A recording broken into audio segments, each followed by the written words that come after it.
Hello అండి, అందరికి నమస్కారం. ఈరోజు నేను ఎండు రొయ్యలు టమాటా కర్రీ చేస్తున్నానండి. మన చెట్టుకు వచ్చిన టమాటాలతో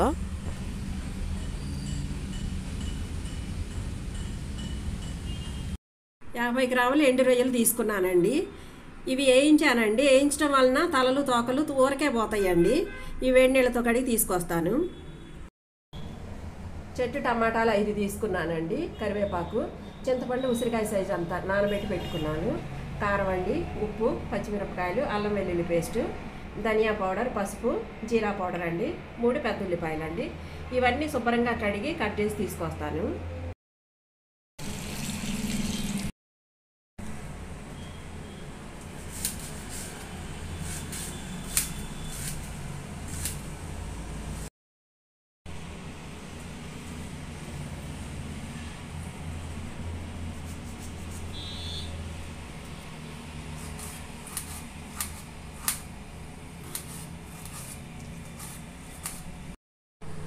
ఇవన్నీ శుభ్రంగా కడిగి ముక్కలు కట్ చేసి తీసుకొచ్చానండి. తాలింపు పెట్టేసుకుందాము.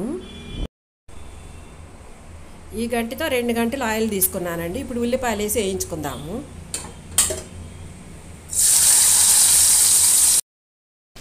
ఉల్లిపాయలు బ్రౌన్ కలర్ వచ్చే వరకు ఫ్రై చేసుకుందామండి. 1/2 స్పూన్ అల్లం వెల్లుల్లి పేస్ట్ అండి. పచ్చివాసన పోయే వరకు ఫ్రై చేసుకుందాము. టమాటా ముక్కలు వేస్తున్నానండి. కారం 2 స్పూన్లు, ధనియా పౌడర్, జీరా పౌడర్, పసుపు అండి, కొద్దిగా సాల్ట్,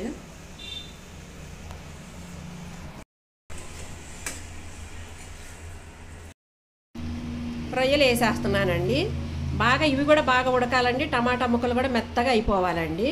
అసలు ఇసుక లేదండి రొయ్యల్లో. 5-6 నిమిషాలకే చూడండి చక్కగా మగ్గిపోయింది. ఇప్పుడు చింతపండు పులుసు పోసుకుందామండి. చింతపండు పులుసు మాత్రం తప్పకుండా వేసుకోండి, రుచి చాలా బాగుంటుందండి. పచ్చిమిరపకాయలు, కరివేపాకు వేసేసుకుందామండి.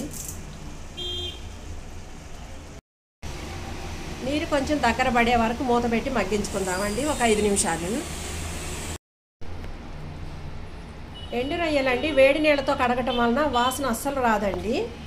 ఇప్పుడు అయిపోయిందండి, ఒక బౌల్లోకి తీసేసుకుందాము.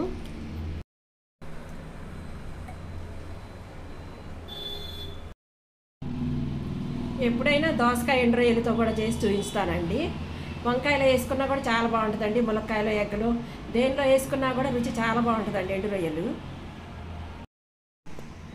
ఎండు రొయ్యలు టమాటా కర్రీ రెడీ అయిపోయిందండి. రైస్లోకి, చపాతీలోకి చాలా బాగుంటుందండి. మీరు కూడా ఒకసారి ట్రై చేయండి.